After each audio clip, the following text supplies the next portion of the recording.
All right, my people, how on a day this morning? We don't come again. This particular one is still the by-election.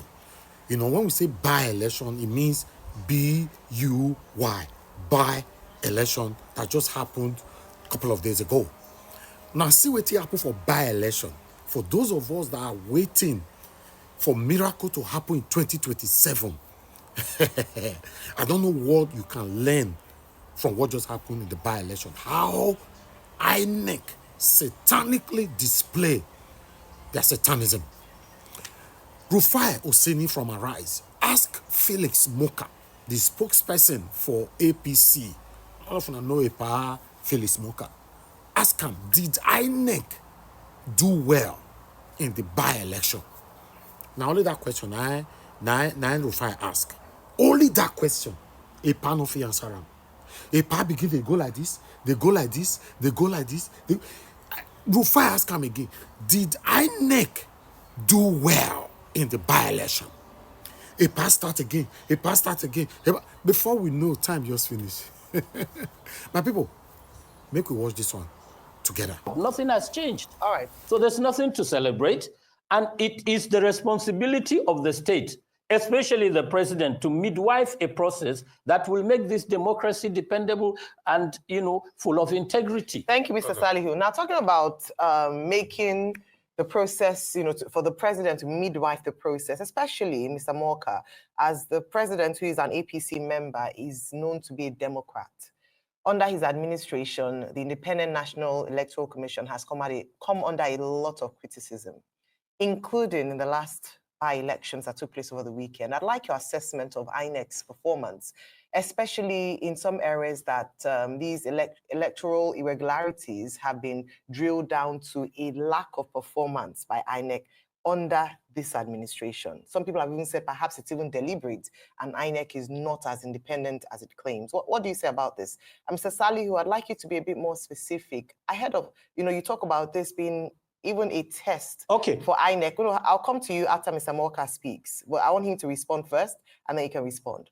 With regards to what are some of the things that you want to see improve, perhaps if there's any opportunity for INEC to redeem itself in 2027. But Mr. Morka, please go ahead first. Thank you very much. I don't know of a time in the history of a democracy when the electoral body was ever free from acerbic criticism by those who lose election.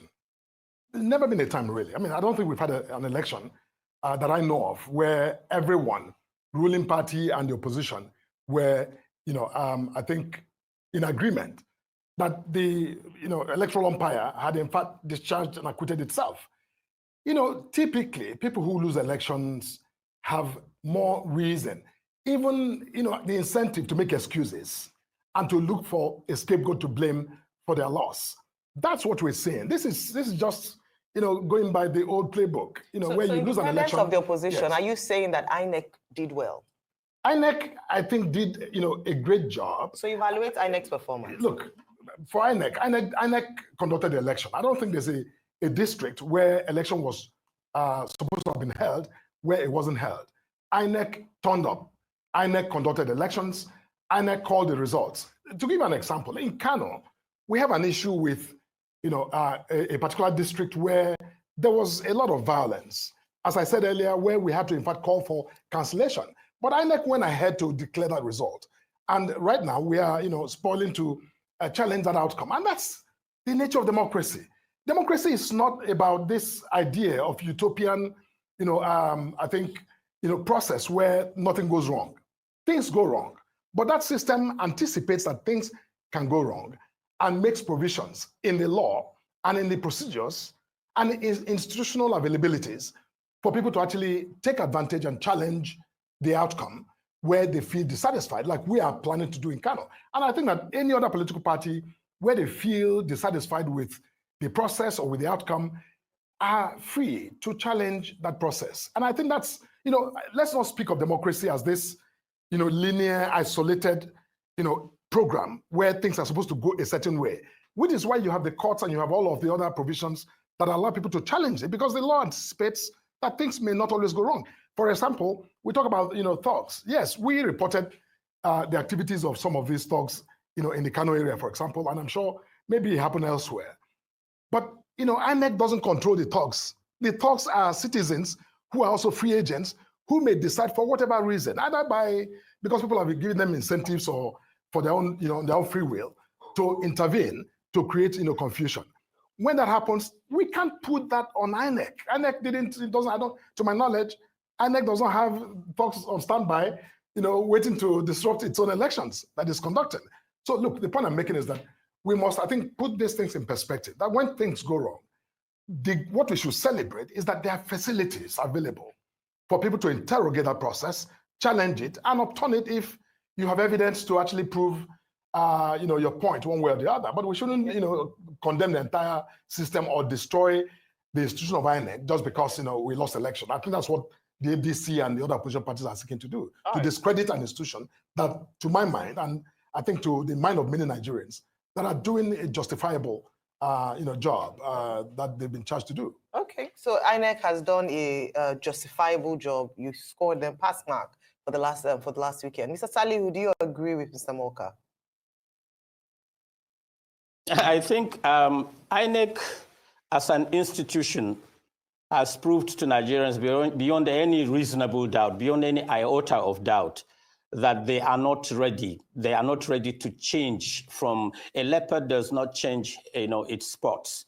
What played out in 2023 played out last Saturday, will play out again in 2027 if you have the same set of people, the same kind of contraption, and the individuals, from top to bottom, in the leadership of INEC. Look, let me say this.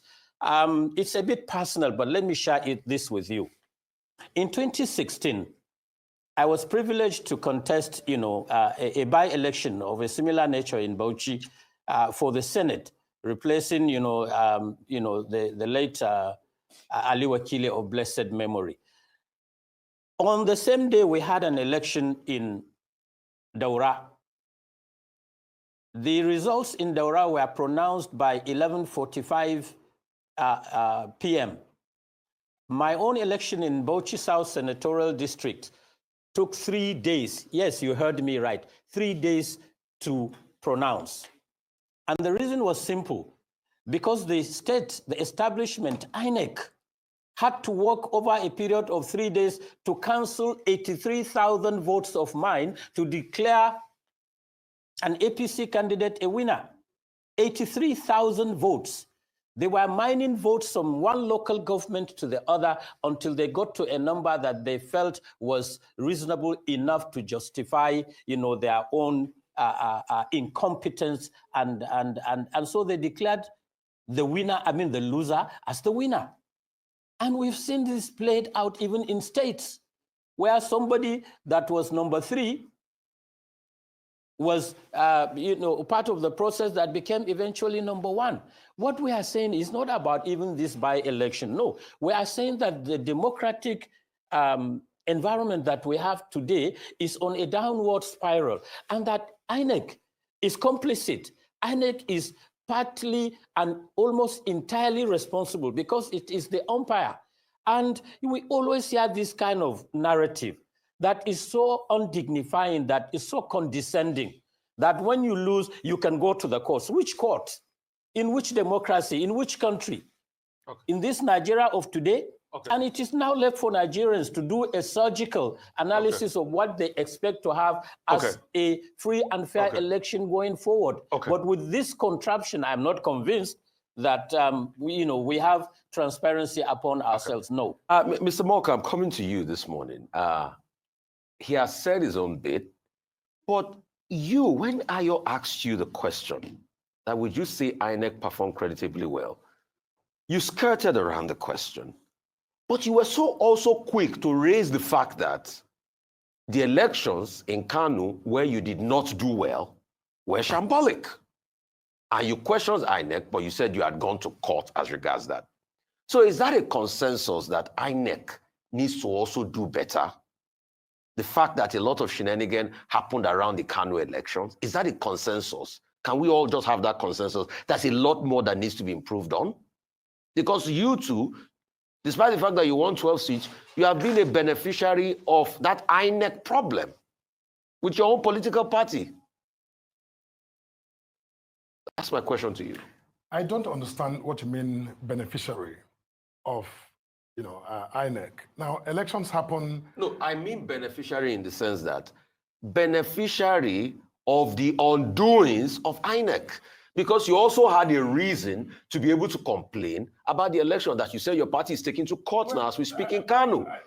So I don't see that. Be it negative beneficiary or positive beneficiary. Thank you. That's so my negative point. beneficiary I of this. I wouldn't think about it as us benefiting from something that we're complaining about. There's nothing to benefit.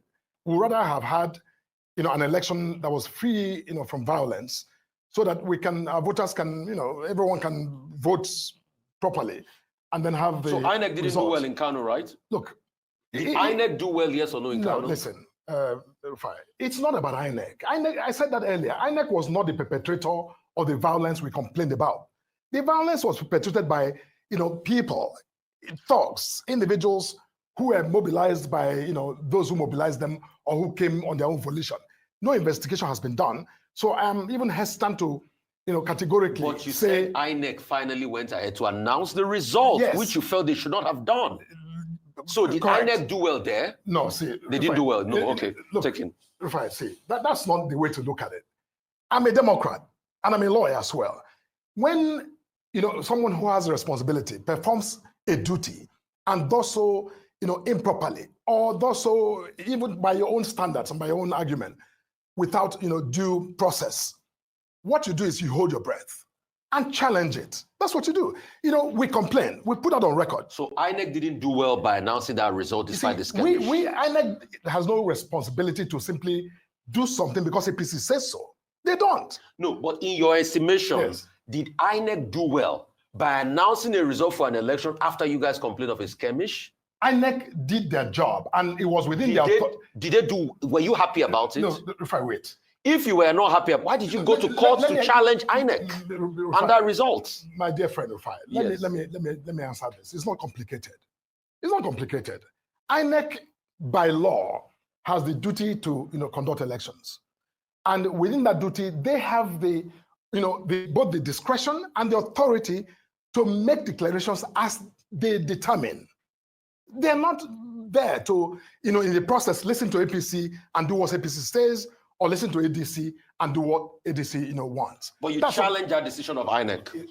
Fine, you're interrupting. We need to wrap up this session. No, you have not let me answer the question. Please, just give me a moment. We need to wrap this up. INEC is the convening authority for elections, and INEC made their call to declare that result despite our complaint. And my point is that INEC is within its authority to do so. Now, we have, and it's also within our authority now to challenge the decision of INEC. That is how the law works. You don't, just speak and expect INEC to respond in the middle of an election. Whatever they do, we have put it on record. And when we go to court, that is the evidence. Challenging INEC. That is part of the evidence we bring in. We're challenging the outcome of that election. Very good. Now, challenging INEC. Having said that, look, let me not spend all my time on that. The point is that I listened to Mr. Ladan speak about how ADC only contested a few.